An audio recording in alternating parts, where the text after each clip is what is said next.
She and I have already discussed it on this case, and we just both want you to hear the PC if we can, Judge. Okay. And then on the bond reinstatement as well, Judge.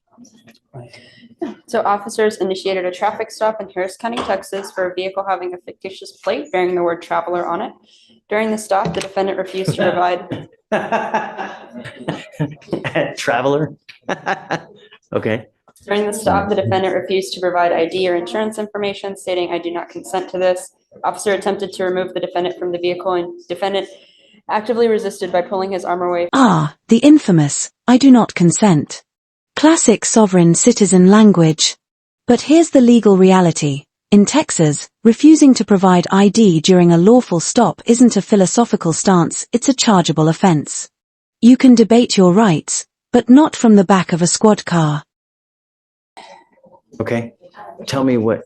So we looked at, I'm sorry, Madam Prosecutor, the interference with duties of public servant, Your Honor. Even if my client is failing to give them that, then it is an arrestable offense. But in this situation, it is, Judge. However, in this particular situation, he didn't interfere with anything in terms of his own arrest. I can, if it was a resisting or something to that effect, I can. They're just trying to get him out of the car. Traveler plates. That's not just a red flag, it's a waving banner that says, "I watched YouTube Law School." These folks often argue they're exempt from traffic laws. Judges tend to disagree with handcuffs. Case where got the license plate, think that traveling by right is what I think how they term it. In this situation, Judge, and the reason I'm employing upon the court is, even from what Madam Prosecutor has seen on the video, they're pulling and tugging at his arm, which put my client in some fear. It was more than one officer. It was pretty. But he still has a duty. If they're asking you to come out, they can lawfully do that. And there are videos, and go on YouTube, right? There are hundreds of videos where officers will literally destroy your car to get you out. When you get into a pissing match with a person who has the power of arrest, who's going to win, Mr. Daly? We don't disagree, Your Honor. Right. You know what I mean? That's real life. We don't disagree, Your Honor. I think under the circumstances of what actually happened, it was not Mr. Daly's position to resist or to interfere. That was not. Let's pause. If you were in that car, feeling outnumbered and confused, would you comply or resist? There's no easy answer, especially when fear and unfamiliarity collide with authority. Sound off in the comments. What would you do? For his safety at that point. And actually, I don't know, did you hear that on the video? Right. And so in reviewing the video, it was pretty quick, pretty brash. They didn't give him an opportunity to respond per the prosecutor in this situation. It wasn't as if he was intentionally. Remember, this is just a mere probable cause. Yes, so I agree. They ask you to come out of the car one time. Yeah, it's really. That's so, I think that there's enough probable cause to go forward now. The problem is, Mr. Daly, is that we revoke your bond. Your bond is set at 2501, and you've continually failed to appear. So, the case and the way that you've treated us, it shows me that you just refuse to accept authority. How are we supposed to deal with that? How do we deal with that, Timberland?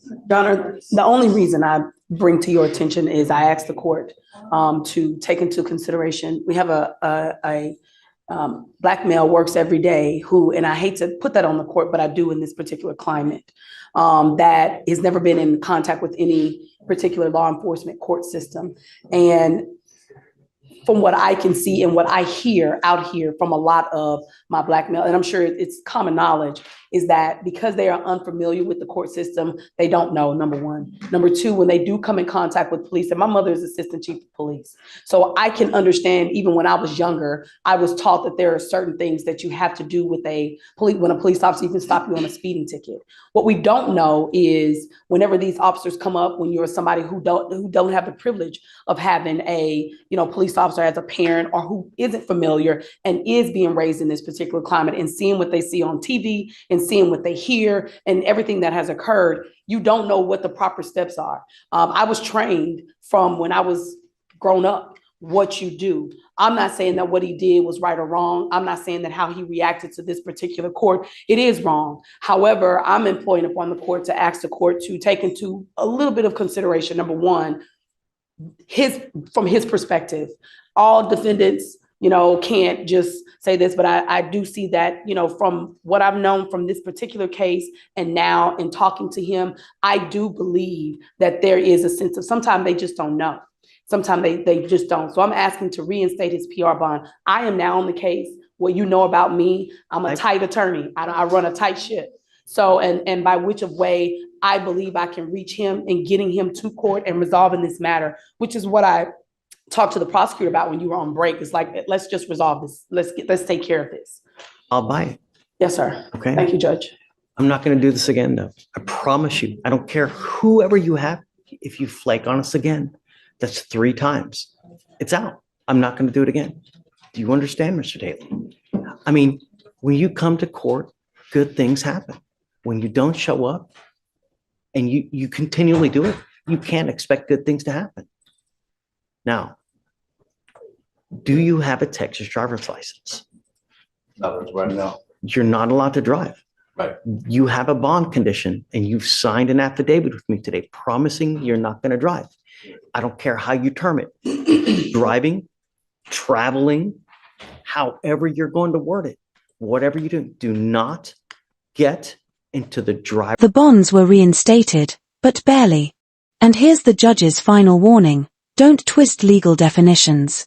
Whether you call it driving or traveling, if you're behind the wheel without permission, you're in violation. The next time, no second chances. A motorcycle, anything with a combustible engine where you can get on the road unless you have approval from us. Do you understand? I don't care that you have to work. I don't care if you have to go to church. I don't care if you're going to a funeral. I don't care if you're going to wherever it may be. Do not drive. Do you understand? Heed this warning. You're not going to get another one. Okay, Timberly, I'll reinstate the bond. Thank you, Your Honor. And I'll talk to her. We were going to try to talk to Chief, but it's pretty busy I think the case is only 3 months old, Yes, so you've got time. You can do whatever you want. Yes, sir. Thank you, Judge. Because you have a lawyer, I will waive your appearance. You don't have to waste your time coming to court now, but you must stay in touch with her and she'll tell you when you got to come back to court. If she comes back and tells me she can't get a hold of you because you're playing games or you've gone AWOL or whatnot, or you get arrested for something else, all bets off. We good? I'm not asking for much, man. Really. And for future reference, when you get into a pissing match with someone with the power of arrest, you are nearly always going to lose. It's just the way it works. And as a young Black man in today's society, you got to be extra special careful because things can go really wrong really quick. And there's evidence of that over and over and over.